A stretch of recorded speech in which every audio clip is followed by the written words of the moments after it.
Good evening, everybody. We are here tonight for our regular school board meeting of February 14th. One of our members will be joining us virtually, so I will officially call the meeting to order. Please join me for the Pledge of Allegiance. I pledge allegiance to the flag of the United States of America and to the republic for which it stands, one nation, under God, indivisible, with liberty and justice for all.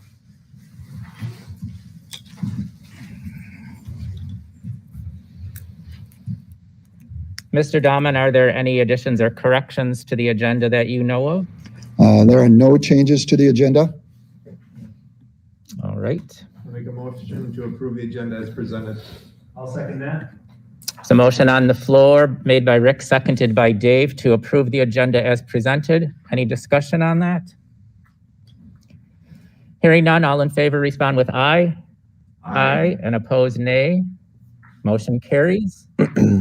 Action on minutes, which are in board docs. I'll move to approve the minutes for the regular meeting held on January 24th, 2022 as presented. I second that. Motion on the floor made by Jen, seconded by Rick to approve the minutes for the regular meeting held on January 24th, 2022 as presented. Any questions or comments on that? Hearing none, all in favor respond with aye. Aye. And opposed, nay. That motion carries. Moving down to item E, action on vouchers, which are also in board docs. I will move to approve the general checking account vouchers totaling $1,164,012.59 and building fund 49 vouchers totaling $301,545.03 as presented. Second. Motion on the floor made by Dave, seconded by Joe to approve general checking account vouchers totaling $1,164,012.59 and building fund 49 vouchers totaling $301,545.03 as presented. Any discussion? Hearing none, all in favor respond with aye. Aye. And opposed, nay. Thank you, that motion carries. I just got an email that there will be no student council report, so we will move right down to public comment. We have 2 people signed up tonight. So just a quick review, public comment is limited to 15 minutes with 3 minutes given to each speaker. As a courtesy to the speaker, I will alert you when there are 30 seconds left. I'll just say 30 seconds. Public comment is limited to items on the agenda for this evening. Participants will please introduce themselves by name before beginning. And participants will address the whole board, not particular board members or other staff members. And board members will not respond, as public comment is not a question and answer session. So with that, we'll start with Rachel Terrell.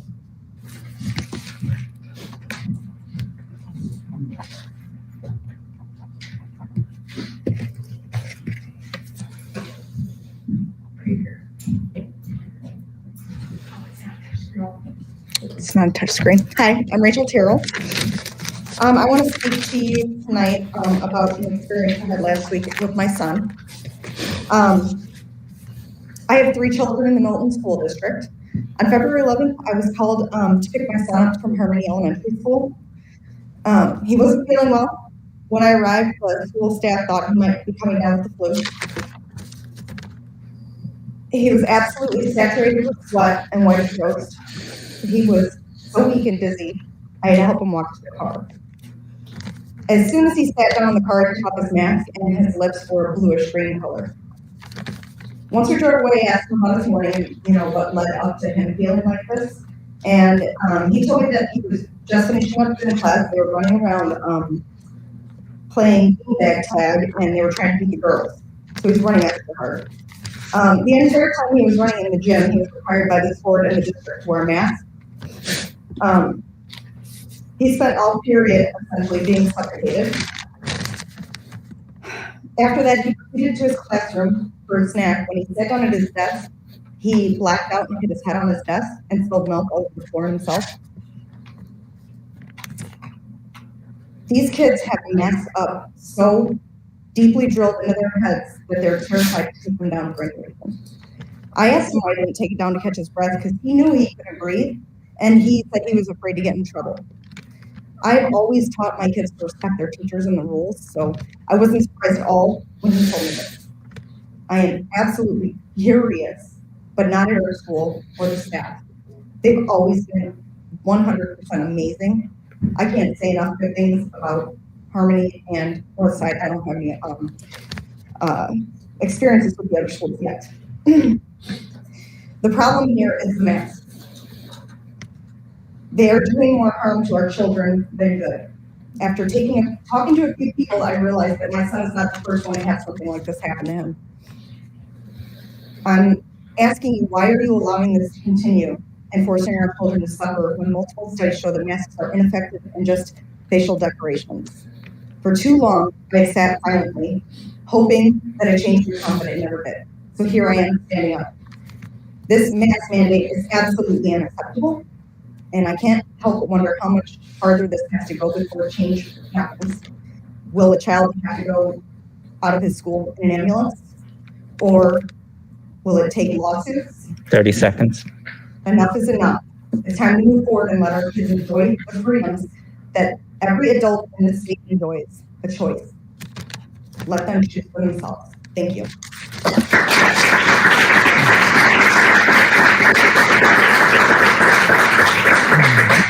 Thank you, Ms. Terrell. Next is Mike Varon.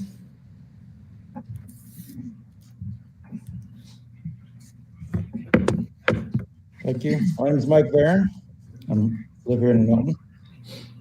I'd like to start out by giving a shout out to students and parents, teachers and staff. Congratulations for making it this far through this unprecedented time for our district, our country, and our world. This has not been easy. We've learned the hard way how much local policy can impact our everyday lives. I'm here tonight to express my support for the recommended policy change on mask optional and remove contact tracing in all schools, in all grades. I do have a question. What changed? Just last month, cases in the district were higher than they'd ever been before. Now things are good. Now things can go back to normal. Based on what? Science? Or is it the upcoming election season? COVID policies are coming down across the country in unison. We see it. And without answers that make sense for the sudden changes, there will continue to be more questions. Up to now, we've been told these policies were for the safety of students and staff. Families were forced to rearrange their lives over the past 2 years because of policy passed at the recommendation of the state and county health experts. Now, with no significant breakthrough, these same health experts are pivoting to recommendations many of us have been advocating for months. How does it make sense? It doesn't. I can hear people saying, who cares? It's over. That may be true, but everything we experienced up till now still happened. That doesn't go away just because the policy does. Take time to reflect on what you experienced the past 2 years. Nothing like this has ever happened before. Is it ending the way you thought it would? Understand how much impact local policymakers have in your life and vote this April. Thanks.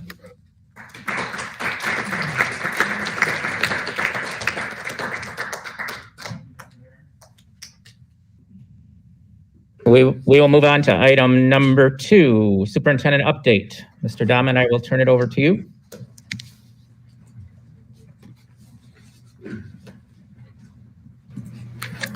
Thank you. In the update on the Milton Forward Plan, I have some data to share and then a discussion on our safety protocol. In the data section, you can see that, Kim, if you want to open up you can go ahead and open up the metrics one because that info from this one is covered in the metrics one. There are currently 300.26 active positive cases among all individuals within our school district boundary. That's information that comes from the Rock County active cases per 10,000 residents, so 300.26 active positive cases per 10,000 residents. You can see that that has decreased over the last few weeks. In discussion with Rock County Health Department, they're encouraged that that number is going down, and also are calling that a bit of a lagging indicator because people stay on that list until they either notify the county that they no longer have symptoms, or until 1 month passes from when they test positive. So they're encouraged by that number. Also by the number of positive cases that's decreased. The 7-day average is down under 100 new cases per day. It's about 90 new cases per day across the county. The number of new positive COVID cases among youth across the county has also decreased over the last 3 weeks. There's currently 24 individuals hospitalized with COVID in Rock County, so that's a decrease from throughout the month of January. And there have been 297 overall deaths due to COVID in Rock County since the start of the pandemic, and that is an increase of 22 since January 20th. So over the course of about 3 weeks, 22 additional people died from COVID in the county. Our schools dashboard shows 15 active positive cases and 24 close contacts among students as of Thursday of last week, and 5 active positive cases and 1 close contact among staff members. Those also are decreases from the past few weeks. So a total between students and staff of 20 active positive cases as of this past Thursday. We also track the rate of individuals who are fully vaccinated within the school district. In the memo that's written to the board that was written on Friday afternoon, those numbers have since been updated. So I'll give the updated numbers for ages 15 to 18-year-olds. It's 77.9% have been fully vaccinated. For 12 through 14-year-olds, 59.5%. And for 5 through 11-year-olds, 40.4% are fully vaccinated. And especially for those 5 through 11-year-olds, there are more who have received their first dose but just haven't been fully vaccinated. The number, or the percent receiving their first dose, is 46.6% of those younger students. We do have a vaccination clinic coming up on February 24th for anyone who's interested in taking part in that. We did a first dose clinic on February 3rd, so some of the people that were receiving that first dose on the 3rd would have an opportunity to get their second dose on the 24th. That goes from 3:30 until 6 p.m. At Milton High School on February 24th. And the Rock County vaccine dashboard that's linked in the memo shows the positive outcomes, both in the number of cases, hospitalizations, and deaths, the positive outcomes from having that full vaccination. So we continue to recommend that people get vaccinated if it is something that they're interested in doing. Under the safety protocol, if you go to the memo now, back in early January, we brought to the board information from Rock County Health Department where they shared that they were anticipating that the Omicron wave would peak in late January, and the data seems to correspond with that happening, not just here, but around the county and also around the state. So the number of positive COVID cases has been decreasing. The CDC, DHS, and Rock County Health Department have all recently updated their recommendations for safety protocols in K-12 public schools. And based on those updated guidelines, I recommend the following changes to our current COVID safety protocols. First, effective at 4 p.m.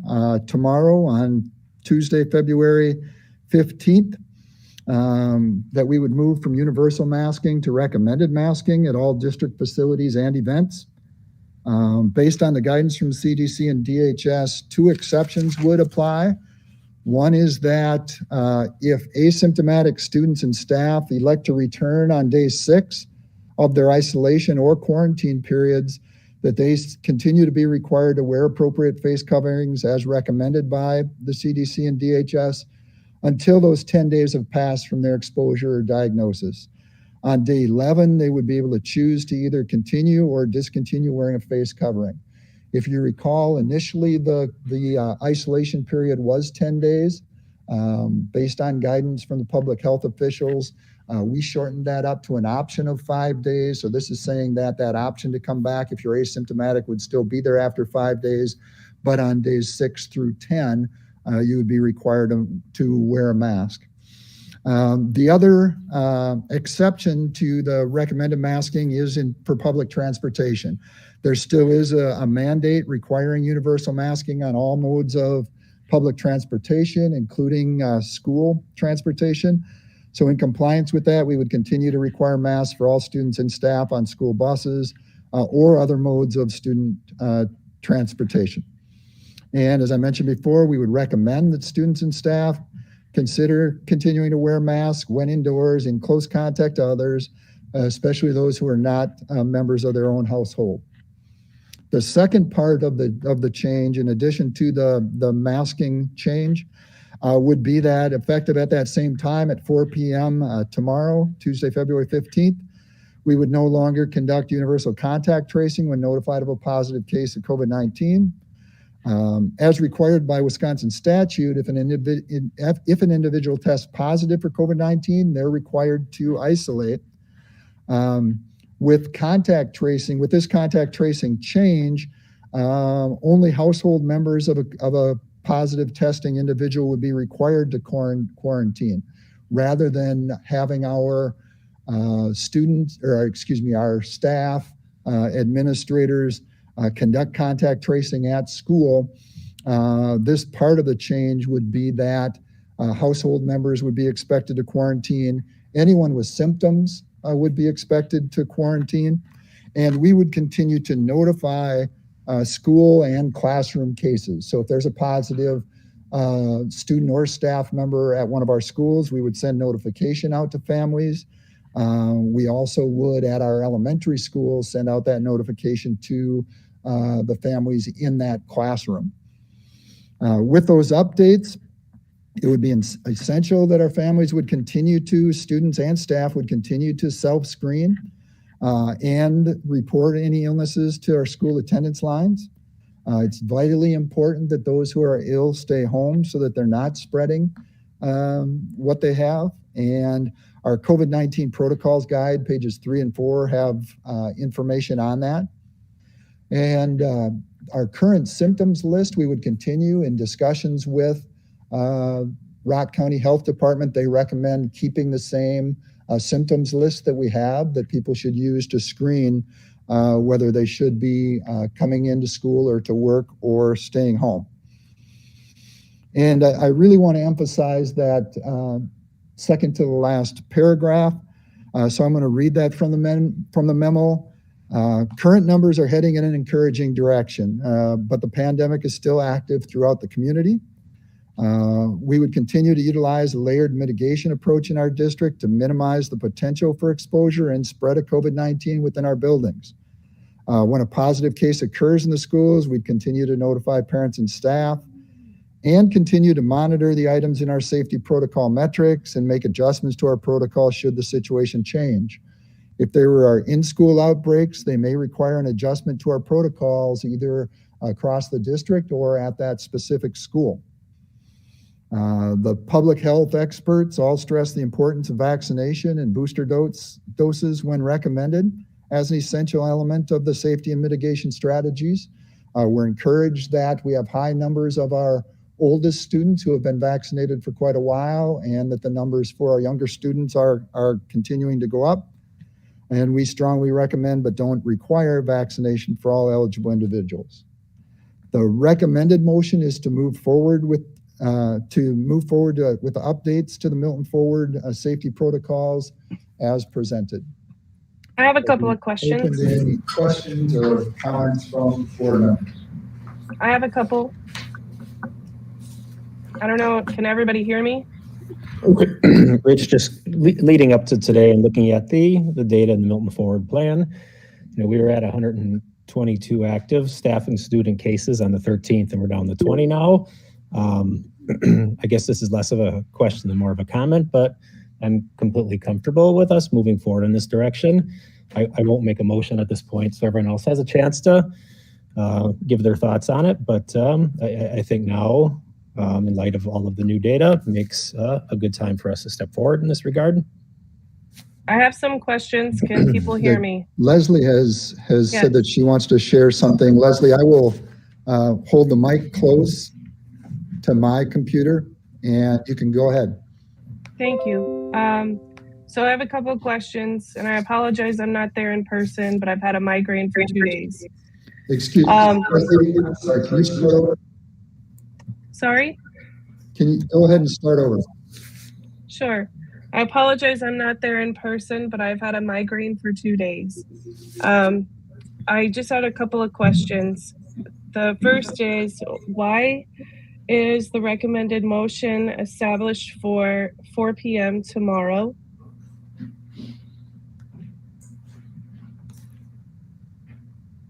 Do you want to go ahead and ask the second question, and then we'll ask both? Sure, that's fine. The second question is, why does the language state recommended masking versus mask choice?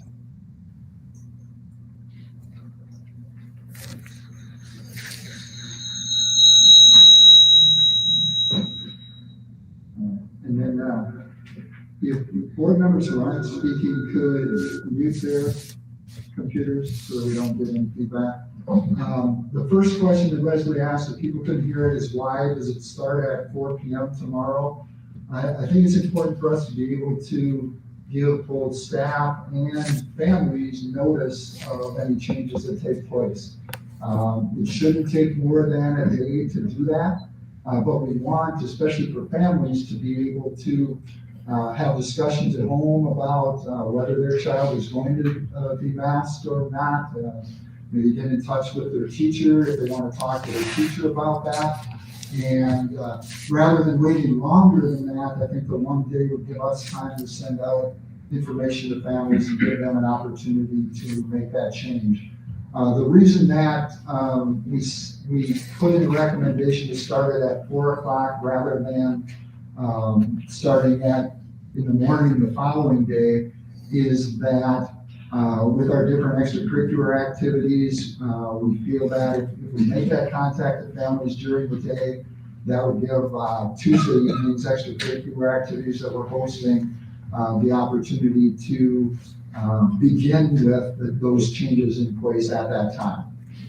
And then the second question was why it was phrased as recommended masking. It's phrased as recommended masking because that's what we would be doing, rather than having universal masking that we've had in place, where it's a requirement for everyone. It would be recommended that people mask, but not required. Can I make a comment on what you just said? Rich, I spoke with you this morning about the contact tracing and how that's working in other districts. Could you just talk about that a little bit? About like what the other districts are doing or not doing? Yeah, as the county has updated their changes with the decrease in the number of positive cases, one of the things that they found when Omicron was at its peak during January was that schools and the county weren't always able to keep up with the required contact tracing. If you recall from the data, the really extreme increase in the number of positive cases. With that, Omicron having peaked and the number of positive cases going down, not just in the community, but other districts are seeing kind of the same thing that we're seeing with the number of positive cases among students and staff. That decrease in the pretty substantial decrease in the number of positive cases over the past couple of weeks. And so other districts have also asked the county about loosening that requirement for that expectation for schools to contact trace. The contact tracing that we've been doing creates a really substantial burden on our staff to do it consistently and to do it well. And we've done that really well over time. The county now has given school districts an okay to consider household close contacts as being high risk and expecting those students or staff members who have an individual in their household who is a positive case, expecting them to quarantine, but then everyone else would be symptom tracing or symptom screening. So making sure that they don't have symptoms, but if they don't have symptoms, they would be able to come to school or come to work if it's a staff member. Can I add something? Thanks, Rich. Thanks to you and to all the staff who put this information together. Seriously. I've been encouraged by the county numbers. I've been even more encouraged by the district numbers. I just want to say that if this goes forward tonight, I want to remind people to remain diligent in their symptom checking, before they're coming to work or to school, and also to keep on reporting those positive cases, and whether those are from in or out of school exposures. I think that's going to be very important to keep these numbers going in this good direction. I'm going to go ahead and make the motion to update the Milton Forward Plan safety protocols as presented. I'll second that. There's a motion on the floor made by Rick, seconded by Dave, to update the Milton Forward safety protocols as presented. So now we'll have time for more questions and discussion. Can I please add Leslie something? had something she wanted to respond with. Yep. Leslie, let me turn on my microphone and all right, go ahead, Leslie. Thank you. So I wanted to go back to what you had stated in response to my question. Leslie, we're not picking you up for some reason. I can see in your screen that you're speaking. Yeah, can you hear Can you me? try again? Yes, can you hear me? Let me try one thing at this end, Leslie.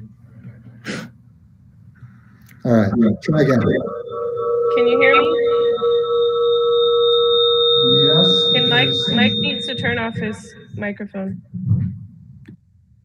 Sorry, can you hear me now? Okay, I'm assuming you can hear me. So in response to what you said about the 4 p.m. starting tomorrow, you put it in the agenda on Friday, and we've been debating this for the entirety of the year. I feel like people have had enough notice that this is coming.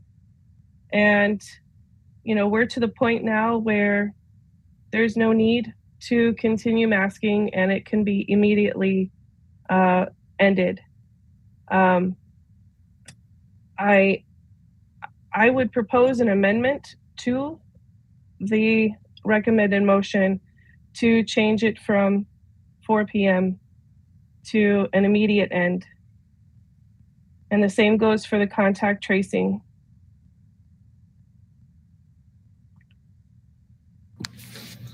There's a motion. There's a motion on the floor made by Leslie for an amendment to change the time from the 4 o'clock tomorrow, which is February 15th, to immediately. Is there a second for that amendment?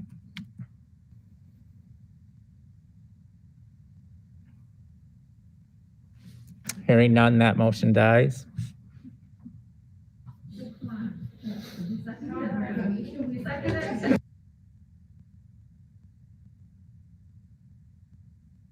Continue with the discussion or questions?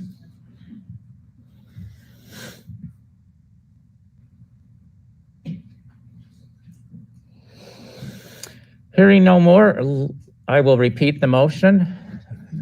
Motion was made and seconded to update the Milton Forward safety protocols as presented. We'll take a roll call vote, starting with Dave. Yes. Joe? Yes. Rick? Yes. Mike is a yes. Jen? Yes. Shelley? And Leslie? Yes.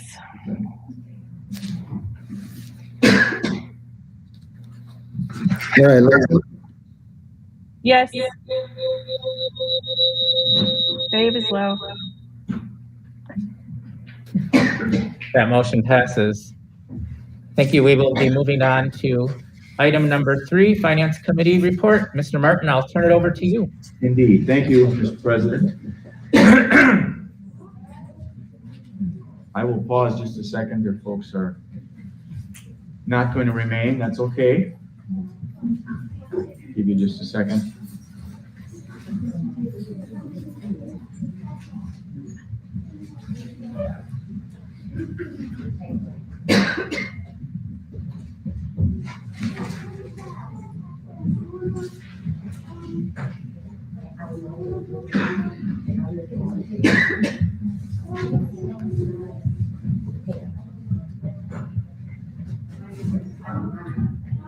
Okay, our Finance Committee met last week, Wednesday, and three items, I guess, on the agenda. And Stephen Shantz is going to help us with the first one, and then Carrie's going to come up and help with the second 2 pieces. Quick background, the first one is discussion and possible action around bids for the Central Park project.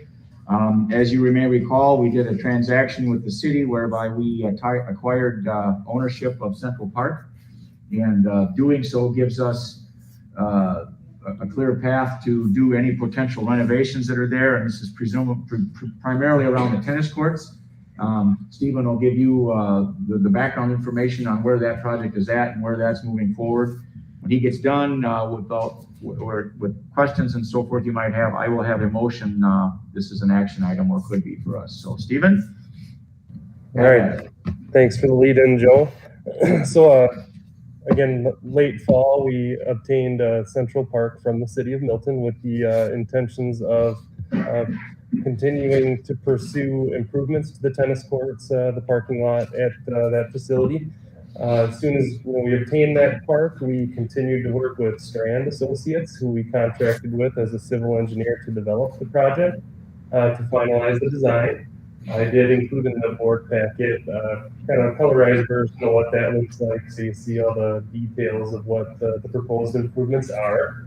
One of the biggest changes once we got finished with the design is the takeoff that the engineer did based on what the costs were looking like at that point with the way the world is today. And we did break the project up at that point, seeing where that cost was looking to come in at to be the parking lot as an alternate to the base project being the tennis courts and the relocation of those 2 field events.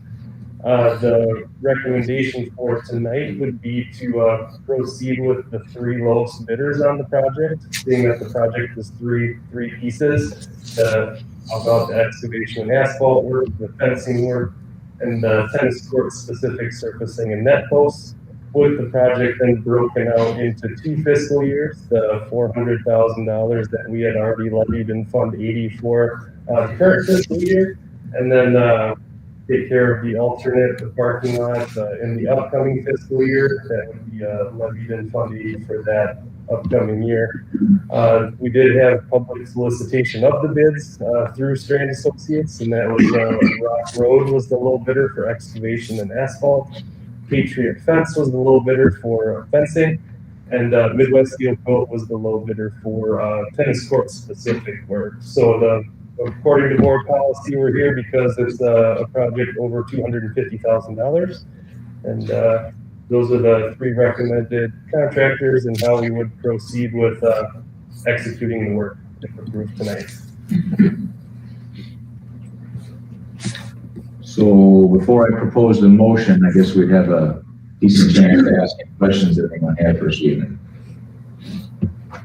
I think just piggybacking on Stephen's commentary is we had this discussion in the Finance Committee, and this is a project that's been kind of on the radar for a long time. And additionally, if you've been out towards the tennis courts, the need to make some improvements to maintain their usability for all sorts of activities, including the sports teams, tennis, and all of these things. So it's very timely. It's unfortunate bids came in higher than they were anticipated, but this is certainly something that has been due to have been done. And Stephen, thank you for your time in putting together the bids and the design and organizing all these things. So I fully support what we've got here. But again, I won't motion just yet and give everyone an opportunity to chime in. Just a quick question about the timeline. Sure. So can you go through, are you comfortable with, again, how they feel they can get the work done in a timely fashion? Yeah, I always say that with the caveat, weather permitting. Knock Sure. on wood. But we did build the schedule for the tennis courts to be replaced so that we would be completed and ready to open them for first day of summer school. So that would be good news to get them on the courts at that point. Seeing as the alternate part of the project then would be in the next fiscal year, we would start tearing out that parking lot right away, July 1, with a completion date of like July 26th. And I say knock on wood, hopefully we get decent weather, but we did build a little bit of contingency in there for that, but we feel pretty confident we can get all that done, and so do the contractors. Okay, thanks. Yep. Carrie, you're comfortable with the 35,000 plus more than the 400,000, which we earmarked for this project? Okay. Yeah, we've had discussions on how to manage that piece, All right. and we should be successful. Thank you. Anybody else? I would move to authorize the apparent low bidders on the project, Rock Road, Patriot Fence, and Midwest Seal Coat to proceed with the Central Park Tennis Court and Parking Lot Replacement Project. Second. Motion on the floor made by Dave, seconded by Joe to authorize the apparent low bidders on the project, Rock Road, Patriot Fence, and Midwest Seal Coat to proceed with the Central Park Tennis Court and Parking Lot Replacement Project. Any more questions or discussion? Hearing none, let's take a roll call vote. We'll start with Shelley. Yes. Jen. Yes. Mike is a yes. Rick? Yes. Joe? Yes. And Dave? Yes. And Leslie? Yes. That motion carries. Great, Okay, thank you. The other two items in our finance committee meeting were budget related. Gary's going to share with us, the first piece of it is calendar type things of sort of some normal plug and play things that we do in a 12-month window or a little bit longer to give us an update on what happens when, so that everybody's aware of where the decision points land and when some of the knowns or some of the unknowns become knowns, I guess, is in a planning world. That's always what helps us dial into the budget itself. And then the second piece of that discussion was budget related, but looking out in the short term, couple, 3 years, and anticipating what our challenges are, and then maybe strategizing things we can do to build that going forward. So, Ms. Carey. Before you start, Stephen, thanks for your time and effort on the tennis court project. You kind of got away before we did. Thank you very much. All right, Ms. Carey, sorry, didn't mean to. That's all right. steal your thunder. That's all right. I'm still hung up on plug and play because I'm following policy, I'm following the state statute, and I'm doing a plug and play. I like that. Thanks, Joe. Because it probably does sound like a plug and play. A lot of what I talk about is cyclical in nature. A lot of what we do is cyclical, and we have policy to guide us as well as state statute.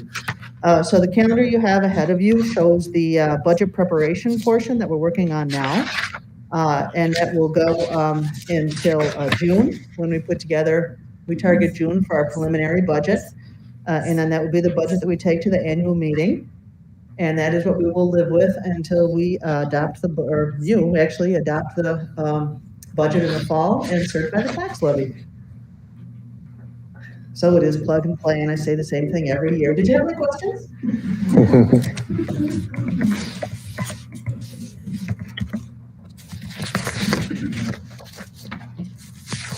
Okay, that being said, then, if it's okay, we'll move on to our budget planning.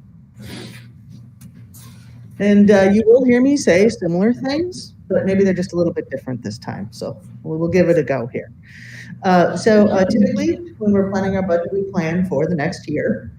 And we've been engaging in the conversation, if you remember in the fall, how we can talk about next year, but we need to start talking about the next 2 or 3 years. So this is really gearing us up for the mindset of we're not just planning for next year, we're going to actively focus on the next 2 to 3 years. So first, when I start out, when we're talking about budget planning, and you've heard me say this, right? A budget is a financial plan.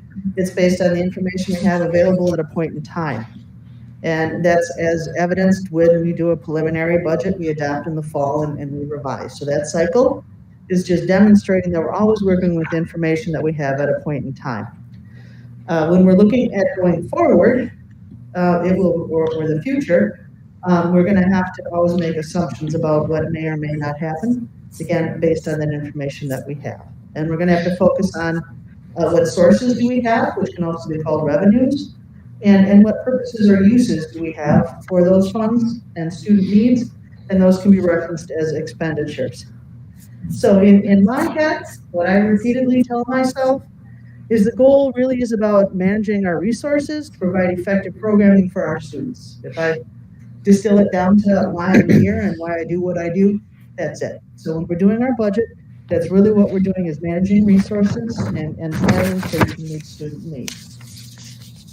If you go to the next slide, Ken. So then we talk about forecasting and kind of how do we go about doing that. And so the first step is we take our current year budget plan kind of as our starting point. We have assumptions about the future. The big assumptions we're going to make are around increases in costs, our enrollment, our membership, and then the revenue estimates and current year's expenditures and law. So if I'm going to start with, you can go to the next slide again. Where are we now? Okay. This slide is kind of demonstrating where are we now for revenues and expenditures. And I've combined funds 10 and 27 together, as they're kind of our operating funds. And then there's a transfer that happens, so I back that out so we're not double reporting. So if you look at our revenues, 60% of our sources come from the state, about 30% are local, and then the remainder are smaller. In the local bucket, the tax levy is the largest, and on the state bucket, our equalization aid is the largest. If you look on the expenditure side, you can see that instruction, and I'm going to define that as activities that happen in the classroom, is the easiest way to understand that 54%. And then we have 37% that are called support services. But those support services can be library programs, they can be instructional coaches, they can be school counselors and school psychs. So there's a lot of things that are in the support service that people might not recognize. It's not administration. It's a lot of things that are happening to support students. Administration is in there, but it's not all administration. And when we use the word purpose, that's another way of talking about the 6-digit function in Wilford, which is our accounting system. I usually give you a booklet so that when you look at the numbers, okay, so purpose is the function. Can you go to the next slide then? We need to talk about or touch base as we're projecting about enrollment and membership. They will impact revenues and the revenue limit. They impact expenditures, including open enrollment out. And then they're very two similar but different things, okay? And so enrollment, we're talking about resident and non-resident students in our seats. That's what enrollment is. Membership refers to our resident student full-time equivalency. And then for revenue limit purposes, it includes summer school. And sometimes these terms get used interchangeably, and sometimes I do it. So if I do it, please let's bring it to our attention, and we'll practice keeping them separate. Because they really, over time, they used to be the same, but over time, with open enrollment, it's really changed what those two terms mean, and the impact are different for both of them. So if you can go to the next slide then, Kim. This is the document that Rich shared with you at the last meeting. And remember, this is students in seats. And one of our takeaways really is that our outgoing senior classes are larger than our kindergarten classes. This is based on a point in time data snapshot. And Rich, did you have anything you wanted to add to that? I think just a couple quick things on that topic. As Karen mentioned, you can see that difference between our current year's senior class of 297 students and our projected incoming kindergarten class of 208 students. So that difference of 88 students between those two numbers is kind of our starting point for next year's enrollment. You can see our current K-12 enrollment is for this current year is 3,237 students from that box from the table above. And the projected or forecasted enrollment for the coming year is 3,166, which is a decrease of 71 students. That takes into account those 88 students, but it also takes into account typically we gain students at other grade levels. Some of those gains and losses come from families moving into the district or moving out of the district, open enrollment students coming in or open enrollment students going out. But they also come from typically at a couple different grade levels. We pick up additional students from private schools. They'll go to a private school through 6th grade or through 8th grade and then join our local public school after that. So we're projecting, as I said, a decrease of about 71 students. That is a projection, so we don't know exactly where that will end up as we have moves in and moves out. But we do know with that large outgoing 12th grade class and the smaller projected incoming kindergarten class is where that decline is coming. And the next slide looks at what those open enrollment trends are, and I'll turn it back over to Terry, but there's some constant trends there in our open enrollment ins and outs. So a big impact on our finances is what happens with open enrollment. And as you are aware and you take action every meeting on applications, the alternate applications. But for people that aren't familiar, I just want to mention that open enrollment is a parent choice involving public schools. And you're no longer required to attend the school district that you live in, you can attend elsewhere. So if you look at the chart, I'm perceiving that we have some good news going on here, but let's just look at what the data says and you can tell me I'm right, because you're not going to tell me I'm right. So if you look at the transfers out, that's the orange square, and it goes back to 2010, and you can see that it increased steadily and then kind of flattened out, went up a bit, down a bit, and now is leveling out. So what that is telling us is that the number of residents that are leaving the district is leveling out. And then the blue triangle are parents choosing to come to Milton that don't live in the school district. And again, you can see that trend line moving up until 2018. And then it went down for a couple of years, and now we're trending back upwards. So what's happening is what you're doing is monitoring typically the net difference of ins and outs, or monitoring that gap. And you can see that it has gone from as high as 139 to now we're down to 45. And that's the net difference between the ins and outs. So that has had a positive financial impact on our district with parents that choosing to come to our district. That piece is growing. So that also is kind of, we talk about enrollment, and then this is another piece of enrollment, and this is the trends that we've been experiencing. So I do think that is very good news. It's very good financial information for us, and shows us that, again, parents are choosing to come. The number of parents choosing to come here are growing. So that's enough enrollment. I want to move on to membership. And membership is described in terms of full-time equivalency. And these are our resident students. And then also for revenue limit purposes, summer school. So these are residents. They may attend here or they may attend elsewhere, but they're residents of our district, and we have the financial responsibility for educating them. When you look at where our membership is going, we have 16, 17, 18, where it went down, it went up a little bit. But then you have the next 3 years where we are continuing to have a decline in FTE. 1 year it's slight, but we're still trending downward. And if you recall, base revenue, when we do the revenue limit calculation, is calculated on those 3-year averages. And when our averages start going down, then our base revenue it becomes less. And so we just need to be mindful that the base revenue is going down, and that's money that kind of we carry forward into the future with us in that revenue limit calculation. If you go to the next slide, Kim. So we have this model that we use for doing a forecast into the future. And we start with that current year budget, and then we increase things that typically happen. It'll recalculate the controlled revenues. It'll also do some state aid calculations.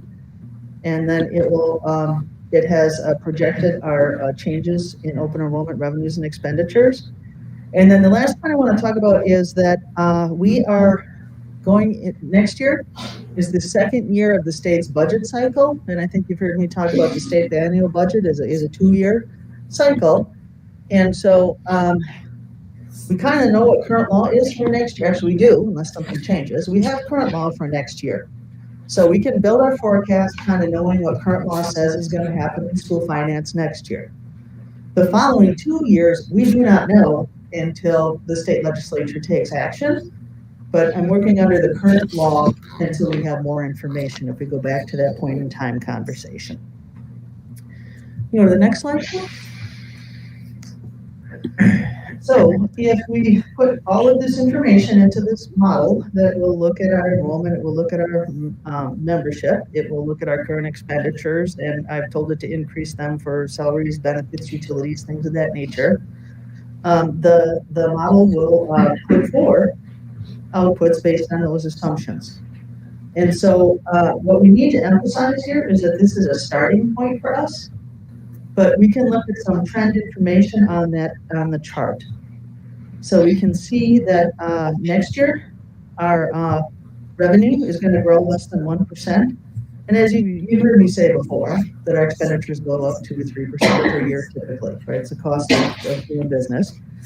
And then you can see that that trend continues into the next year at less than 1%. And then once we get to that third year further out, we actually have a decline in revenue. And then you can also see the trend in expenditures going up. But what we need to emphasize is this is our starting point. And that, as I said in the fall, we have federal money. And we also have state COVID relief funds as well that I haven't applied them to the model yet because we need to have a starting point. So where would we be without those one-time dollars? So this is that starting point. And from here, we need to adjust our expenditures. And then we're going to work strategically to meet the grant requirements for the federal funding and then use that state money to build a balanced budget. The other thing we need to emphasize whenever you do these projections is the further out you go in time, the less likely our assumptions are going to align with our actual budget. Because we will make changes in 23, which will also affect those future budgets. So this is just a starting point to kind of paint the picture and also share the message that our revenues are not projected to go up when it comes to our state and local sources that we typically use.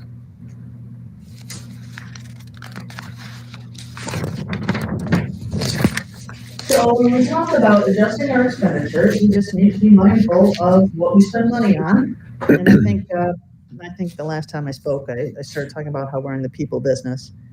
We educate children and we have employees that do that, and we're very people focused here. And so obviously the largest cost we're going to have is around wages and benefits for our staff, which you can see on the chart that accounts for 72% of our expenditures.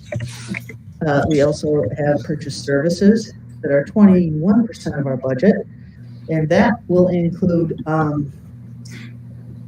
teachers on call, our substitute teacher service. So again, that is people focused. And then it also, that 21% includes open enrollment out and transportation. Those are like the biggies in that bucket.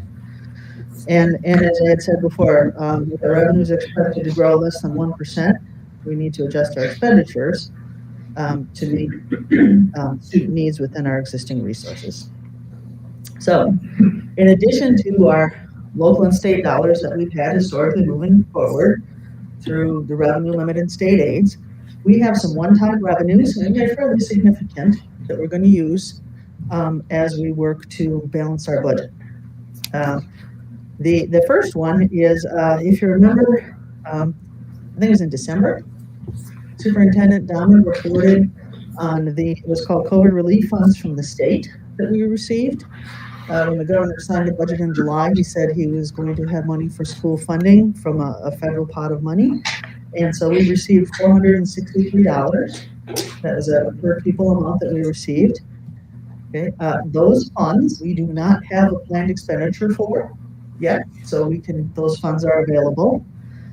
We also have the federal COVID relief funds, which we've been talking about for much of the current year.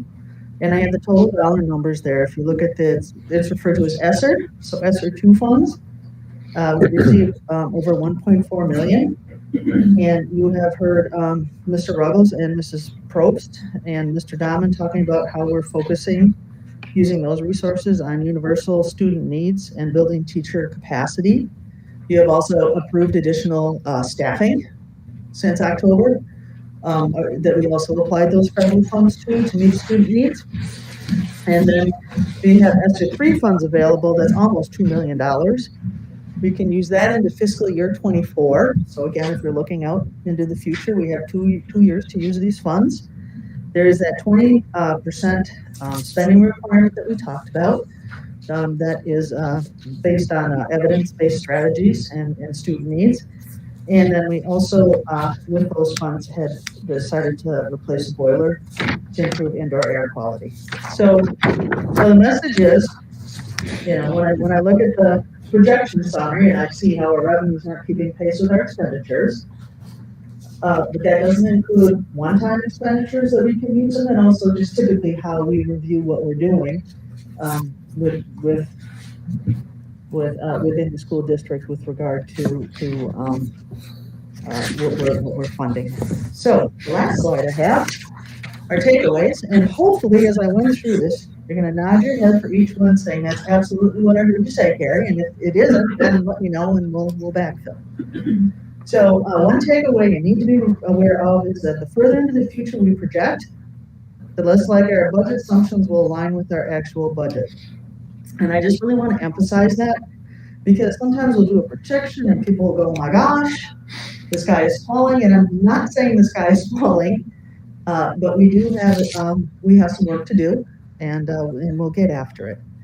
So the other thing that we need to focus on, though, is the decline in membership, FTE, results in a decrease in our controlled base revenue. And so that prompts us to address the expenditure side of what we do. Our ongoing revenues are relatively flat. I said less than 1%. I think relatively flat is a good descriptor. And again, we're talking about our operating revenues, which means our typical resources we have for our day-to-day needs. I've also mentioned more than once that those costs tend to increase 2 to 3%. We have one-time federal funds available for the next 2 budget years. And then just like many districts across the state, we are working to address a funding cliff in later budget years. And then we also, though, need to be aware that when you look at the numbers, the cliff is in the numbers, but legislative action is going to impact our future revenues. So if you recall, I said I did this based on what the current law says. And the current law, and when discussions were happening, were including conversation around we have this federal money, and so we are using that federal money to build our budget. It's known that that federal money won't be here in the future, but we don't know what the legislature is going to do. So we just need to be mindful and be aware that their actions are going to impact our future revenues. So that's a lot of information.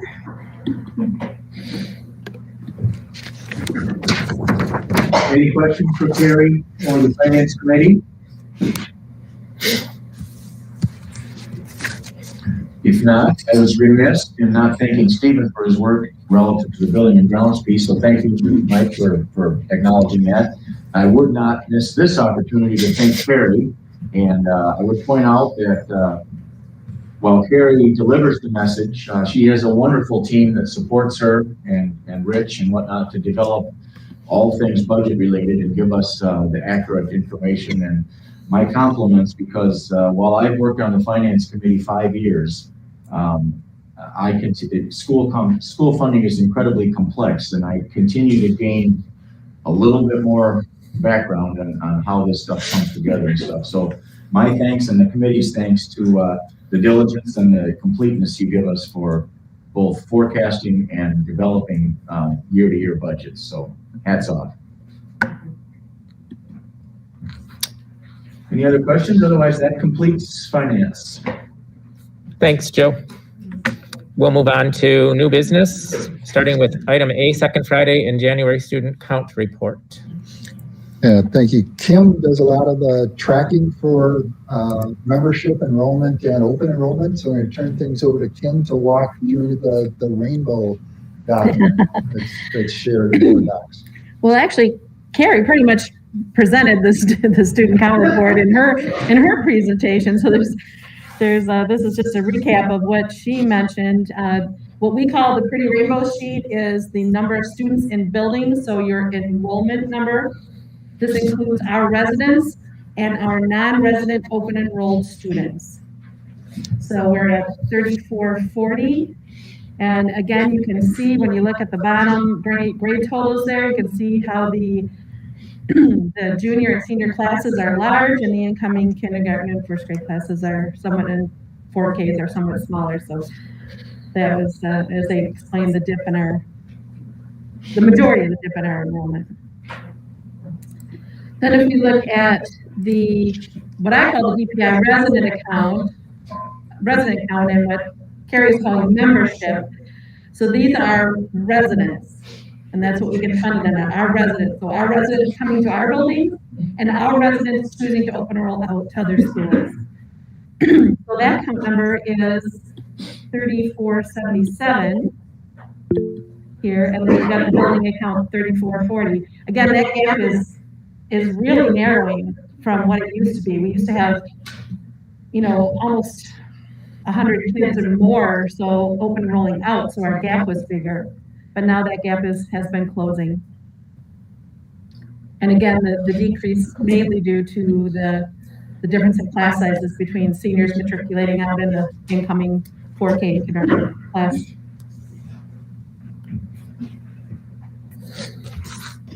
So what we report to the DPI is 3477. Thank you, Kim. Any questions for Kim or Mr. Dahman on this?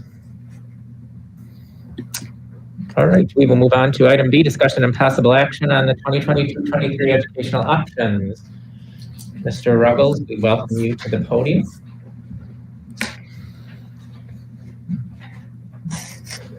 Good evening. So pursuant to state statute, every year around this time, we have to bring our educational options forward. So to be in compliance with the statute, we have to share at the board level, and then we post this information as well. I do not need to read the entire memo to you, but I do want to point out a few changes from last year. So starting with about halfway down on the Wisconsin virtual schools, that last bullet point, it says due to the pandemic. So during the pandemic teaching, the state gave us some more leeway in terms of virtual programming. As part of that, we created the Milton Wire program. That is something that we're going to continue moving forward. It's just another virtual option, another educational option that we have for students 7 through 12 in our district. So we wanted to highlight that.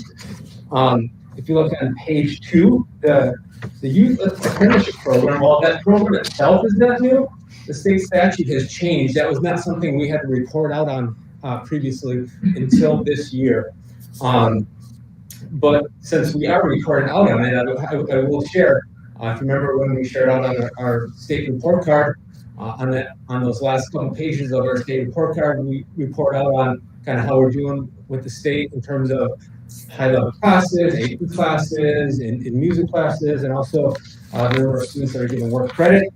We have a robust youth apprenticeship program, a very successful one out of high school, and Amy Kenyon has done an amazing job with that program. So we don't mind that we have to add it to this list because we do it very well.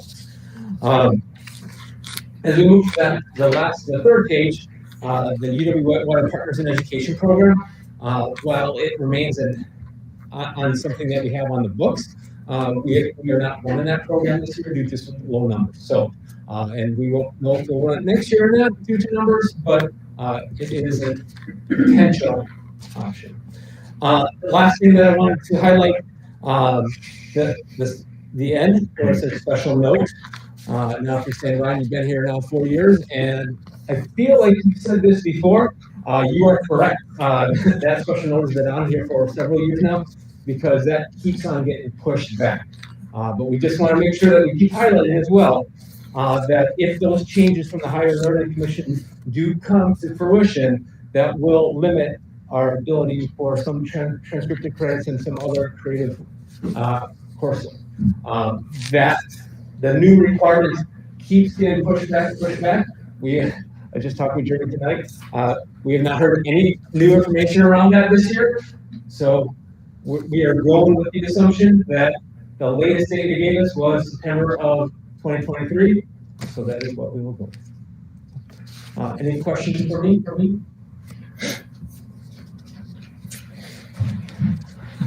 Mr. President, I'll make a motion to approve 2022-23 education options. I'll second that. A motion on the floor made by Rick, seconded by Dave to approve the 2022-23 educational options as presented. Any questions or discussion? Hearing none, all in favor respond with aye. Aye. And opposed, nay. That motion carries. Thank you, Mr. Ruppels, very much. And we will move on to item C, action on the 2021-22 open enrollment alternative application. I'm sorry, can anybody hear me? I'll move to approve the 2021-22 open enrollment alternative applications as presented. Motion on the floor made by Dave, seconded by Rick to approve the 2021-22 open enrollment alternative applications as presented. Any questions or discussion? Hearing none, all in favor respond with aye. Aye. And opposed, nay.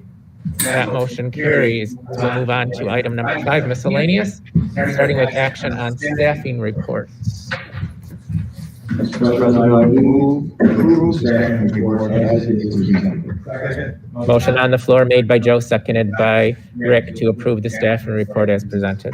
Questions or comments? Hearing none, all in favor respond with aye. Aye. And opposed, nay. Motion carries. Thank you. Moving on to item B, action on gifts and donations. There are quite a few. Make a motion to approve the gifts and donations with gratitude. Motion on the floor made by Rick, seconded by Jen to approve the gifts and donations, always with gratitude. Any questions? Oh, so sorry. It has nothing to do with what you're talking about. It's Dave, it's not muted.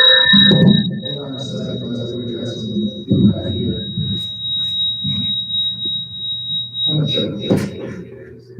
Try, speak up loud, I don't turn my mic on. I'm sorry, Dave is not muted, so everything is very echoey.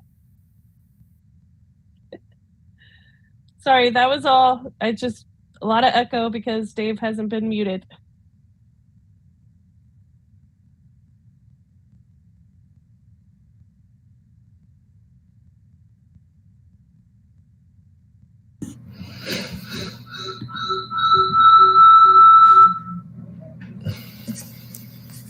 All right, moving on to item C, upcoming meeting dates. Mr. Dahman, what have you got for us? Our next regularly scheduled board meeting is on Monday, February 28th, 2 weeks from today, 6:30 p.m. here in the PDC.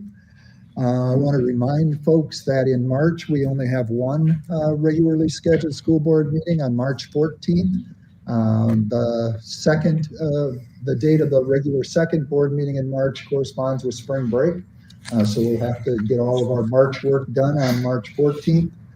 And then to continue moving forward with our HR planning, we will need a HR committee meeting sometime prior to the February 28th board meeting. Can we do the 23rd at noon? Let's take a quick look.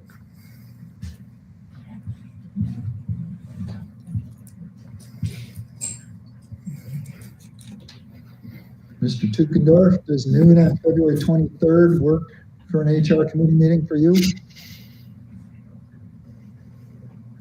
Was that a yes? One moment. Right now. Yes, that's good. Okay, good. All right, so the February 23rd at noon. And that was all that we needed to schedule for now for committee meetings. Just for the record, can we just check with Leslie to make sure she was voting positively on those votes that were not roll call votes? Yeah, Leslie, did you hear that question from Mike? Yes, and I was. Thank you. All right. I will entertain a motion to go into executive session pursuant to Wisconsin State Statutes 19.85 subpoint 1 subpoint E and 19.82 subpoint 1, deliberating or negotiating the purchasing of public property